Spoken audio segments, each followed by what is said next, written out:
Hello' everyone, মই ভনিতাই অন্য আজি ভিডিঅ'লৈ আপোনালোকক সকলোকে স্বাগতম জনাইছোঁ।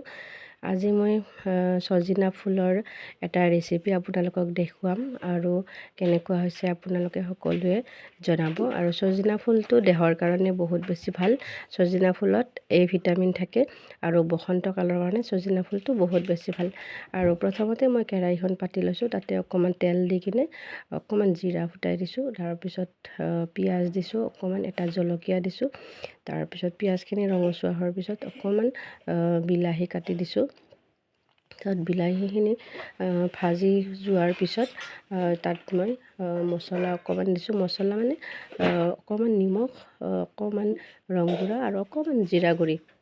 তাৰপিছত সজিনা ফুলটো এনেকৈ পেলাই দিছোঁ। ধুনীয়াকৈ এনেকৈ লৰাই ভাজি আছোঁ। তাৰপিছত আপোনালোকে নাভাবিব আৰু কেৰাহীটো বহুত বেছি ডাঙৰ হৈছে। মই মানে ভবাই নাছিলোঁ মানে ফুলটো যে ইমান বেছি কমি যাব। তাত এনেকৈ ঢাকনি দি এনেকৈ ভাজি লাষ্টত ধুনীয়াকৈ এনেকৈ হৈ গ'ল। মানে হোৱাৰ শেষ অৱস্থা আৰু হ'ব হৈছে আৰু। তাৰপিছত এইখিনি ভাজি শেষ হোৱাৰ পিছত মই এটা কণী ভাঙি দিছোঁ। তাৰপিছত কণীটো ভাঙি দিয়াৰ পিছত কণীটো ভাজি যোৱাৰ পিছত এনেকৈ ড্ৰাই হৈ গৈছে। ড্ৰাই হৈ যোৱাৰ পিছত আৰু হৈ গ'ল, নমাই দিলোঁ। এইখিনি দেখিছেনে ইমান ধুনীয়া দেখাত হৈছে। একেবাৰে সজিনা ফুল যেন লগাই নাই, বহুত বেছি ভাল লাগিছে কালাৰটো আৰু খায়ো বহুত ভাল লাগিছে, বহুত টেষ্টি হৈছে। আৰু আপোনালোকেও এনেকৈ ভাজি খাব।